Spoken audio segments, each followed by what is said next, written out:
হে জগতবাসী, আজ আমি শামীম আলী চিশতি আপনাদের সামনে একটি আলোচনা নিয়ে আসলাম। সে আলোচনাটি হলো, যেমন অনেক ভক্ত আশেক বা অনেক ব্যক্তিরা বলে থাকে যে মানুষ যখন মুর্শিদ ধরবে বা দেখা গেছে শরীয়তের ইবাদত করবে, মুর্শিদ ধরার পরে সাধন ভজন করবে, তবে কি তাদের আত্মার মুক্তি হবে? না বাবা, জিনিসটা এভাবে বুঝলে হবে না। যে আত্মার মুক্তি হওয়ার যে বিষয়টি, সেটি হলো সম্পূর্ণ প্রেম ভক্তি এবং কর্মের উপরে নির্ভর করবে। তো কেউ কেউ বলে থাকে যে আমি যদি মুর্শিদ ধরি আর মুর্শিদ যদি কামেল হয়, তাহলে তিনি কি আমার আত্মার মুক্তি ঘটিয়ে দিতে পারবে না? সে যদি একবার মুখে বলে, তবে কি আমার আত্মার মুক্তি ঘটাবে না? ওহ বাবা, এই কথাগুলো এভাবে না বুঝে আপনারা একটু ওইভাবে বুঝতে হবে। যেমন মনে করেন যে আত্মার মুক্তি ঘটা মানে কি, যে জন্ম জন্মান্তরে সেই ব্যক্তিটা আর আসবে না। তো জন্ম জন্মান্তরে যদি সেই ব্যক্তিটা না আসে, তাহলে জন্মকে এবং মৃত্যুকে সে এড়িয়ে চলে গেল। তাহলে এটা কঠিন সাধনা এবং খুবই একটা সিরিয়াস পর্যায়, যে এই কর্মগুলো করে যারা আত্মার মুক্তি নেবে, এখানে বিশাল কিছু বিষয় যা সাধারণ সকল মানুষের পক্ষে সম্ভব নয়। তবে হে জগতবাসী, তো আজকের যে আলোচনাটি আপনাদের সামনে নিয়ে আসলাম, সে আলোচনাটার মূল বিষয় হলো যে আমি কর্ম যতটুকু পারি করব, শরীয়তের আইন, আল্লাহর জিকির সাধনা যতটুকু পারি করব। আর যদি আমার মুর্শিদ চায়, তাহলে তিনি যদি একবার মুখে বলে যাও তোমার আত্মার মুক্তি হয়ে যাবে, তাহলে কি হয়ে যাবে না? না বাবা, যে মুর্শিদ যিনি কামেল, তিনি কিন্তু একথা বলবেন না। কেন বলবেন না? যে দেখুন, আত্মার মুক্তি ঘটাতে গিয়ে এই পৃথিবীতে অনেক সাধুরা যোগ যোগ সাধন করতেছে, যোগ যোগ ধরে সাধনা করতেছে, খেয়ে না খেয়ে কষ্ট করতেছে, মানুষের লাঞ্ছনা বঞ্চনা সহ্য করতেছে, তারপরে কিন্তু তাদের আত্মার মুক্তি হচ্ছে না। তাহলে এত সাধনা করার পরেও যদি একজন ব্যক্তির আত্মার মুক্তি না হয়, তাহলে মুর্শিদ কি করে বলে দেবে যাও তোমার আত্মার মুক্তি হয়ে যাবে? যে কোনো কোনো ভক্তের মনে একটা বিশ্বাস যে আমার মুর্শিদ যদি বলে দেয় তাহলে হয়ে যাবে, কিন্তু বলে দিলে হবে, কিন্তু তিনি তো বলবেন না। কেন বলবেন না? ধরেন এই পৃথিবীতে কিছু কিছু মানুষ আছে, দেখা গেছে যে ডিগ্রি পাশ করেছে, কেউ বিসিএস ক্যাডার হয়েছে। তো এখন দেখা যায় তারা কিন্তু সরকারিভাবে চাকরি বা যে কোনো একটা কিছু প্রাপ্ত হয়ে বসে আছে। এখন সেই প্রাপ্ত ব্যক্তিকে দিল না, কিন্তু দেখা গেল যে একজন 6-7 পর্যন্ত পড়ালেখা করেছে, মেট্রিক পাস করেছে, তাকে ডিগ্রি পাসের সমান, বিসিএস ক্যাডারের সমান তাকে এই চাকরি বা কোনো একটা কিছু দেওয়া হলো। তখন কিন্তু সরকার ওই যারা যারা বিসিএস ক্যাডার বা যারা এই অন্য অন্য উচ্চ র্যাঙ্কে পড়ালেখা করেছে, তাদেরকে দেওয়া হলো না, দেওয়া হলো মেট্রিক পাসকে, দেওয়া হলো 8 পাসকে। তখন কিন্তু সরকার এদের সাথে একটা বেইমানির মতো করলো, বা এটা যে কাজটি করা হলো সেটি দেখা গেছে যে স্বার্থবাদিতে পড়ে, কিংবা সরকার এটা বেআইনি কাজ করলেন। যারা প্রাপ্ত তাদেরকে দিলেন না, আর যারা প্রাপ্ত না তাদেরকে দিয়ে দিলেন। তাহলে এখানে এই জিনিসটা এভাবে বুঝতে হবে, খাজা মঈনুদ্দিন চিশতি যখন চেয়েছিল যে আমার মুর্শিদ বা আমার গুরুর মান রক্ষার্থে একটি সন্তান মহিলাকে দেওয়া হোক, তখন কিন্তু আল্লাহ বলেছিল যে হে মঈনুদ্দিন, এই মহিলার কোনো সন্তান নেই, হে আল্লাহ তোমার কাছে তো কোনো কিছুর অভাব নেই। তখন আল্লাহ বলতেছে যে হ্যাঁ, আমার কাছে কোনো কিছুর অভাব নেই, কিন্তু ওই মহিলার তো কোনো সন্তান নেই। তখন সে বলতেছে যে মহিলার কাছে সন্তান নেই বলেই তো তোমার কাছে এসেছে। তাহলে বোঝা গেল যে মহিলা এটা পাইবার যোগ্যতা হারিয়ে ফেলেছে। যদি যোগ্যতা থাকতো তাহলে তাকে দিত।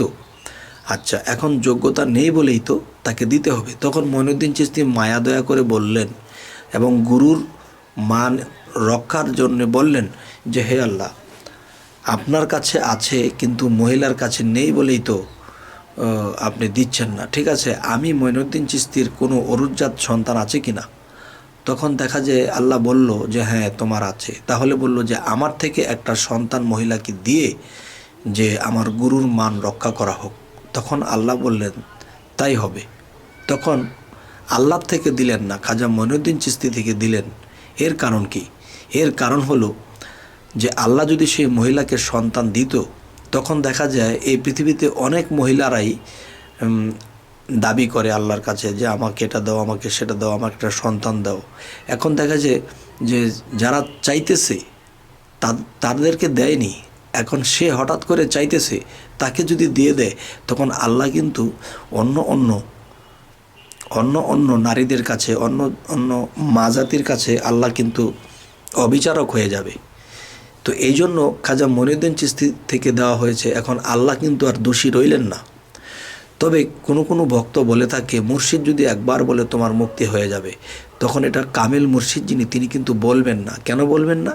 এটা কর্ম, প্রেম, ভক্তি এবং সাধনার দ্বারা এই আত্মার মুক্তি ঘটাতে হবে। এখন দেখা যায় তেমন একটা প্রেমিক না, তেমন একটা সাধন তিনি করেননি, তেমন একটা ভয়, ভক্তি, প্রেম তার মধ্যে নেই।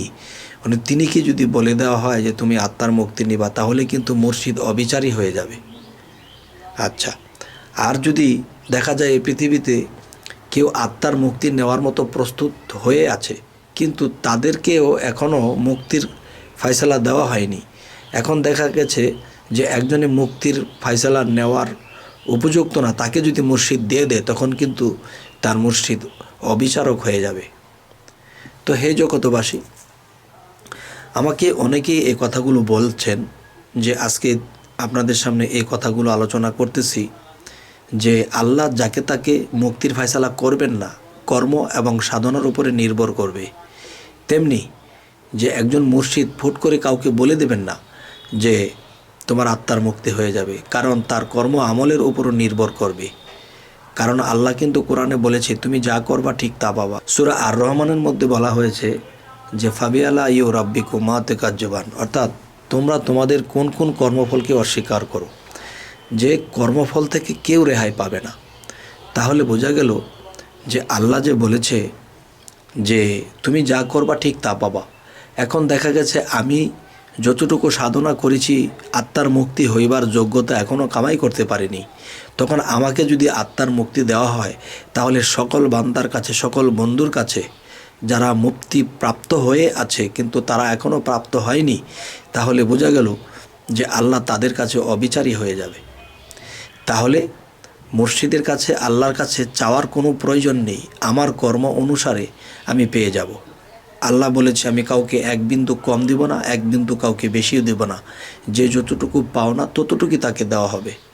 তাহলে এখানে আজকের কথার ফয়সালা যে আমার কর্মে আমি যতটুকু উপরে উঠব ততটুকু অনুসারে আল্লাহ আমাকে দেবে। তবে বলা হবে যে আমার কর্মের কারণে আল্লাহ দেবে, তাহলে আল্লাহর দয়া কই? তাহলে আমি এখানে বলবো যে অবশ্যই যখন একজন মানুষ কর্মে অনেকটা ঊর্ধ্বে চলে যায়, দেখা গেছে একটুর জন্যে সে আর পারছে না, দেহে কুলাইতেছে না, তার জ্ঞানে কুলাইতেছে না, তখন আল্লাহর কাছে যখন সিলেন্ডার করলো যে হে আল্লাহ আমি যতটুকু পেরেছি এসেছি, আমার তো আর সাধ্য নেই, এখন তোমার দয়াবিন্নে আমার কোনো উদ্ধার নেই, তখনই আল্লাহ ওই মুহূর্তে ওই বান্দাকে দয়া করে। কিন্তু এই দয়াটাও কিন্তু আল্লাহর কাছ থেকে কর্ম করেই কামায় নিতে হয়েছে। যদি কেউ হুট করে কোনো মুর্শিদকে একটু সেবা করলো, একটু দেখলো, একটু ডাকলো, তখনই যদি সে আত্মার মুক্তির কথা বলে, তখন সে মুক্তির কথা ফয়সালা মুর্শিদ দেবে না। একটা কথাই বলবে একজন কামেল মুর্শিদ, হ্যাঁ তুমি যদি আত্মার মুক্তি চাও তাহলে তুমি কি করবে, তুমি সেভাবে আল্লাহর কর্ম চালিয়ে যাও, যদি আল্লাহর দয়া হয় তো অবশ্যই হবে সেই বাও। তো হে জগতবাসী, আজ এই কথাগুলো বলেই রাখবো। সকলেই ভালো থাকবেন এবং আমাদের আলোচনা যদি আপনাদের ভালো লাগে অবশ্যই সাবস্ক্রাইব করুন, পরবর্তীতে আমাদের ভিডিওগুলো আপনারা পেয়ে যাবেন। তো আজ এই বলেই রাখবো, সকলেই ভালো থাকবেন। আল্লাহ হাফিজ।